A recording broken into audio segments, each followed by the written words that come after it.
ಚಿತ್ತಾಪುರದಲ್ಲಿ RSS ಪಥಸಂಚಲನಕ್ಕೆ ಸಿಗುತ್ತಾ ಅವಕಾಶ? November 2ರಂದು ಸಂಘದ ಪರೇಡ್ಗೆ ಗ್ರೀನ್ ಸಿಗ್ನಲ್ ಸಿಗುತ್ತಾ? ಕಲಬುರಗಿ ಹೈಕೋರ್ಟ್ ವಿಭಾಗೀಯ ಪೀಠದಲ್ಲಿ ವಿಚಾರಣೆ ಇದೀಗ ಆರಂಭವಾಗಿದೆ. ನವೆಂಬರ್ 2ಕ್ಕೆ ಆರ್ಎಸ್ಎಸ್ ಪಥಸಂಚಲನಕ್ಕೆ ಸಿಗುತ್ತಾ ಆದರೆ ಅವಕಾಶ ಅನ್ನೋ ಪ್ರಶ್ನೆ ಮೂಡುತ್ತೆ. ನವೆಂಬರ್ 2ರಂದು ಸಂಘದ ಪರೇಡ್ಗೆ ಗ್ರೀನ್ ಸಿಗ್ನಲ್ ಸಿಗುತ್ತಾ? ಈಗಾಗಲೇ ಕಲಬುರಗಿ ಹೈಕೋರ್ಟ್ ವಿಭಾಗೀಯ ಪೀಠದಲ್ಲಿ ವಿಚಾರಣೆ ಆರಂಭವಾಗಿದೆ. ಹಾಗಾದ್ರೆ ಕೋರ್ಟ್ ಅವಕಾಶವನ್ನು ಕೊಡುತ್ತಾ? ಈಗಾಗಲೇ ನವೆಂಬರ್ 2ರಂದು ಆರ್ಎಸ್ಎಸ್ ಪಥಸಂಚಲನ ಮಾಡಬೇಕು ಅಂತ ನಿರ್ಧಾರವನ್ನು ಮಾಡಿಕೊಂಡಿದ್ದಾರೆ. ಹಾಗಾದ್ರೆ ಇವರಿಗೆ ಅವಕಾಶ ಸಿಗುತ್ತಾ? ಈಗಾಗಲೇ ಕೋರ್ಟ್ನಲ್ಲಿ ವಿಚಾರಣೆ ಆರಂಭವಾಗಿದೆ. ಕಲಬುರಗಿ ಹೈಕೋರ್ಟ್ ವಿಭಾಗೀಯ ಪೀಠದಲ್ಲಿ ಈಗ ವಿಚಾರಣೆ ಆರಂಭವಾಗಿದೆ.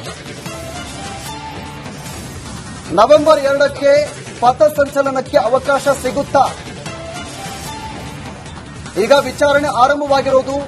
ಸರ್ಕಾರದ ಪರ ಎಜಿ ಶಶಿಕಿರಣ್ ಶೆಟ್ಟಿ ಹಾಜರಾಗಿದ್ದಾರೆ. ವಿಡಿಯೋ ಕಾನ್ಫರೆನ್ಸ್ ಮೂಲಕ ಎಜಿ ಹಾಜರಾಗಿರುವುದು. ಕೋರ್ಟ್ಗೆ ಹಾಜರಾಗಿರುವಂತಹ ಅರ್ಜಿದಾರರ ಪರ ವಕೀಲರು ಈಗ ವಿಚಾರಣೆ ಆರಂಭವಾಗಿದೆ. ಅರ್ಜಿದಾರರ ಪರ ವಕೀಲರು ಕೂಡ ಕೋರ್ಟ್ಗೆ ಹಾಜರಾಗಿದ್ದಾರೆ. ಸರ್ಕಾರದ ಪರ ಎಜಿ ಶಶಿಕಿರಣ್ ಶೆಟ್ಟಿ ವಾದವನ್ನು ಮಾಡ್ತಾರೆ. ವಿಡಿಯೋ ಕಾನ್ಫರೆನ್ಸ್ ಮೂಲಕ ಎಜಿ ಇದೀಗ ಹಾಜರಾಗಿದ್ದಾರೆ. ವಿಚಾರಣೆ ಕೂಡ ಆರಂಭವಾಗಿದೆ. ನವೆಂಬರ್ 2ಕ್ಕೆ ಆರ್ಎಸ್ಎಸ್ ಪಥಸಂಚಲನಕ್ಕೆ ಅವಕಾಶ ಸಿಗುತ್ತಾ ಅನ್ನೋದು ಇನ್ನೇನು ಕೆಲವೇ ಕ್ಷಣಗಳಲ್ಲಿ ಗೊತ್ತಾಗುತ್ತೆ. ಒಂದ್ ಕಡೆ ಈಗಾಗಲೇ ಹೈಕೋರ್ಟ್ ಸರ್ಕಾರದ ಆದೇಶಕ್ಕೆ ತಡೆಯನ್ನು ಕೊಟ್ಟಿತ್ತು. ಈಗ ಇವತ್ತು ಮತ್ತೆ ಹೈಕೋರ್ಟ್ನಲ್ಲಿ ವಿಚಾರಣೆ ನಡೀತಾ ಇದೆ. ಈಗಾಗಲೇ ಸರ್ಕಾರದ ಪರ ವಕೀಲರು ಕೂಡ ಕೋರ್ಟ್ಗೆ ಹಾಜರಾಗಿದ್ದಾರೆ. ವಿಡಿಯೋ ಕಾನ್ಫರೆನ್ಸ್ ಮೂಲಕ ಎಜಿ ಶಶಿಕಿರಣ್ರಿಂದ ವಾದ ಆರಂಭವಾಗಿದೆ. ಪಥಸಂಚಲನಕ್ಕೆ ಅನುಮತಿ ನೀಡಿದ್ರೆ ಏನೆಲ್ಲ ಸಮಸ್ಯೆ ಆಗುತ್ತೆ? ಕೋರ್ಟ್ಗೆ ವಿವರಣೆಯನ್ನು ನೋಡ್ತಾ ಇರುವಂತಹ ಶಶಿಕಿರಣ್ ಶೆಟ್ಟಿ ವಿವರಣೆಯನ್ನು ಕೊಡ್ತಾ ಇದ್ದಾರೆ. ಈಗಾಗಲೇ ಆರಂಭವನ್ನ ಮಾಡಿದ್ದಾರೆ ವಾದವನ್ನ.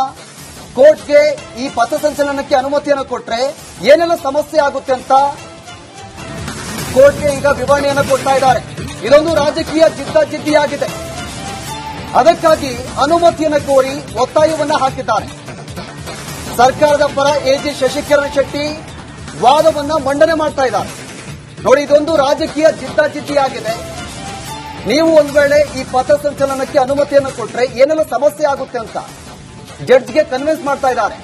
ವಾದವನ್ನ ಇದೀಗ ಸರ್ಕಾರದ ಪರ ವಕೀಲರಾದಂತಹ ಶಶಿಕಿರಣ್ ಶೆಟ್ಟಿ ವಾದವನ್ನ ಆರಂಭ ಮಾಡಿದ್ದಾರೆ. ಜೊತೆಗೆ ಅರ್ಜಿದಾರರ ಪರ ವಕೀಲರು ಕೂಡ ಕೋರ್ಟ್ಗೆ ಬಂದಿರೋದು. ಅಲ್ಲಿಗ ವಾದ ಪ್ರತಿವಾದ ನಡೀತಾ ಇದೆ. ಈ ಪಥಸಂಚಲನಕ್ಕೆ ಅನುಮತಿಯನ್ನು ಕೊಟ್ಟರೆ ಏನೆಲ್ಲ ಸಮಸ್ಯೆ ಆಗುತ್ತೆ, ಜೊತೆಗೆ ಇದೊಂದು ರಾಜಕೀಯ ಜಿದ್ದಾಜಿದ್ದಿಯಾಗಿದೆ. ಅದಕ್ಕಾಗಿ ಅನುಮತಿಯನ್ನು ಕೋರಿ ಒತ್ತಾಯವನ್ನ ಹಾಕ್ತಾ ಇದ್ದಾರೆ ಅರ್ಜಿದಾರರು.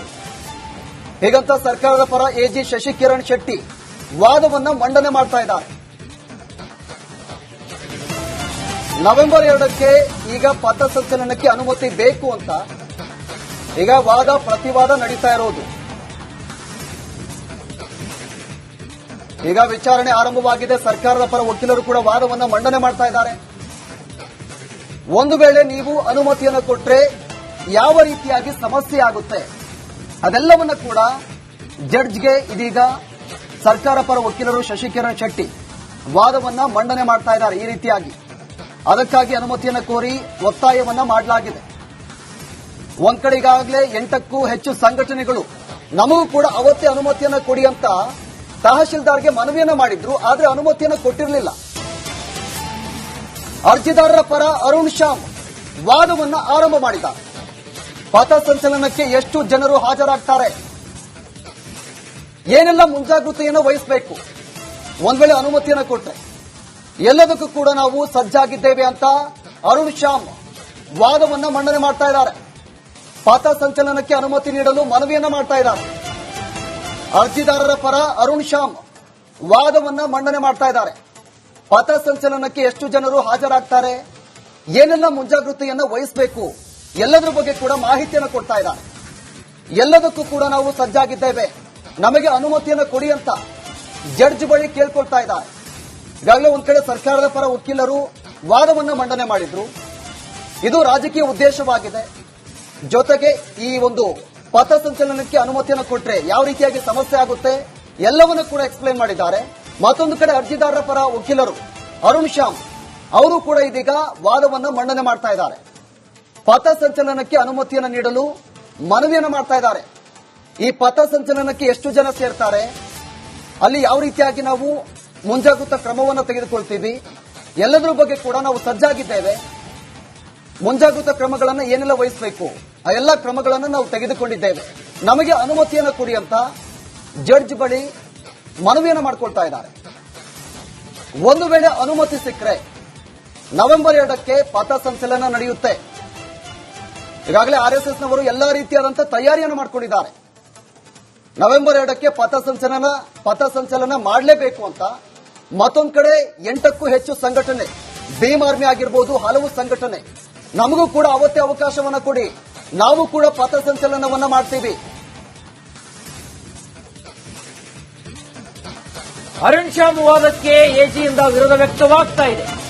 ಕೋರ್ಟ್ಗೆ ಬರುತ್ತಾರೆ, ಆದರೆ ಸಭೆಗೆ ಬರಲ್ಲ. ಹಾಗೆ ಶಾಂತಿ ಸಭೆಗೆ ರಿಟ್ ಅರ್ಜಿದಾರರೇ ಬಂದಿಲ್ಲ ಅಂದ್ರೆ ಹೇಗೆ ಇದು? ಅರುಣ್ ಶ್ಯಾಮ್ ವಾದಕ್ಕೆ ಎಜಿಯಿಂದ ಭಾರಿ ವಿರೋಧ ವ್ಯಕ್ತವಾಗ್ತಾ ಇದೆ. ಕೋರ್ಟ್ಗೆ ಬರ್ತಾರೆ, ಆದರೆ ಸಭೆಗೆ ಬರಲ್ಲ ಅಂದ್ರೆ ಹೇಗೆ? ಹಾಗಾದ್ರೆ ವಾದ ಹೇಗೆ ಮಂಡನೆ ಮಾಡ್ತಾರೆ? ಅರ್ಜಿದಾರರ ಮನೆಯಲ್ಲಿ ಸಾವಾಗಿದ್ದರಿಂದ ಬರೋಕೆ ಆಗಲಿಲ್ಲ ಅಂತ ಹೇಳಲಾಗ್ತಾ ಇದೆ. ಕೋರ್ಟ್ ಗಮನಕ್ಕೆ ತಂದಿದ್ದಾರೆ ಅರುಣ್ ಶ್ಯಾಮ್. ಅರ್ಜಿದಾರರ ಮನೆಯಲ್ಲಿ ಸಾವಾಗಿದ್ದರಿಂದ ಬರೋಕೆ ಆಗಿಲ್ಲ. ಹಾಗಾಗಿ ಕೋರ್ಟ್ ಗಮನಕ್ಕೆ ಅರುಣ್ ಶ್ಯಾಮ್ ಅವರು ಈ ಒಂದು ವಿಷಯನ ಗಮನಕ್ಕೆ ತಂದಿದ್ದಾರೆ.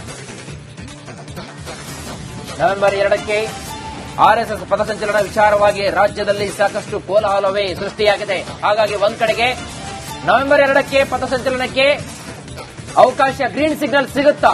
ಸಿಕ್ಕರೂ ಕೂಡ ಯಾವೆಲ್ಲ ಪೂರ್ವ ತಯಾರಿಯನ್ನು ಮಾಡಿಕೊಂಡಿದ್ದೀರಿ, ಹೇಗ್ ಮಾಡ್ಕೋಬೇಕು? ಒಂದ್ ಕಡೆ ಸರ್ಕಾರದ ಪರ ವಕೀಲರು ವಾದವನ್ನು ಮಂಡನೆ ಮಾಡ್ತಾ ಇದ್ದಾರೆ, ಮತ್ತೊಂದು ಕಡೆಗೆ ಅರ್ಜಿದಾರರ ಪರ ವಕೀಲರು ವಾದ ಮಂಡನೆಯನ್ನು ಮಾಡ್ತಾ ಇದ್ದಾರೆ. ಅರ್ಜಿದಾರರ ಮನೆಯಲ್ಲಿ ಸಾವಾಗಿದ್ದರಿಂದ ಬರೋಕೆ ಆಗಲಿಲ್ಲ. ಹಾಗಾಗಿ ಕೋರ್ಟ್ ಗಮನಕ್ಕೆ ಅರುಣ್ ಶ್ಯಾಮ್ ಅವರು ಈ ವಿಷಯವನ್ನ ಗಮನಕ್ಕೆ ತಂದಿದ್ದಾರೆ. ಸದ್ಯಕ್ಕೆ ಹೈಕೋರ್ಟ್ನ ಪೀಠ ಕಲಬುರಗಿಯಲ್ಲಿ ಇದೀಗ ವಾದ ಪ್ರತಿವಾದ, ಸರ್ಕಾರದ ಪರ ವಕೀಲರು, ಅರ್ಜಿದಾರರ ಪರ ವಕೀಲರು ವಾದವನ್ನ ಮಂಡನೆ ಮಾಡುತ್ತಿದ್ದಾರೆ. ಶಾಂತಿ ಸಭೆ ಇನ್ನೂ ಕೂಡ ಸಕ್ಸಸ್ ಆಗಿಲ್ಲ. ಕಲಬುರಗಿಯಲ್ಲಿ ಮನೆ ನಡೆದಿರತಕ್ಕಂತಹ ಶಾಂತಿ ಸಭೆ ಸಕ್ಸಸ್ ಆಗಿಲ್ಲ. ಹೀಗಾಗಿ ವಿಚಾರಣೆ ಮುಂದೂಡಲು ಎಜಿ ಮನವಿಯನ್ನ ಮಾಡಿದ್ರು. ಬೆಂಗಳೂರಿನಲ್ಲಿಯೇ ಸಭೆಗೆ ಅನುಮತಿ ನೀಡಲು ಮನವಿ ಕೂಡ ಮಾಡಲಾಗಿದೆ.